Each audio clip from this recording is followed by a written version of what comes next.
O'limi oldidan bir ota o'g'liga dedi: "Mana, menga bobong bergan soat, u deyarli 200 yoshda. Uni senga berishimdan avval zargarlik do'koniga bor, ularga sotmoqchi ekanligimni ayt va ular senga qancha taklif qilishlarini bil." O'g'il zargarlik do'koniga borib, otasining oldiga qaytib keldi va dedi: "Ular $150 taklif qilishdi, chunki u juda eski." Otasi dedi: "Lombardga bor." O'g'il lombardga borib, otasining oldiga qaytib keldi va shunday dedi: "Lombard $10 taklif qildi, chunki u juda eskirgan ko'rinardi." Ota o'g'ildan muzeyga borib, soatni ko'rsatishini so'radi.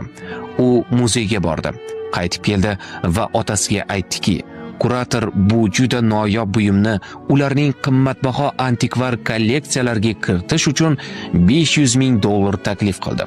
Otasi aytdiki, "Men senga shuni aytmoqchi edim, o'g'lim. To'g'ri joyda qadring baland bo'ladi. Noto'g'ri joyga tushib qolma va qadrlanmasang, g'azablanma."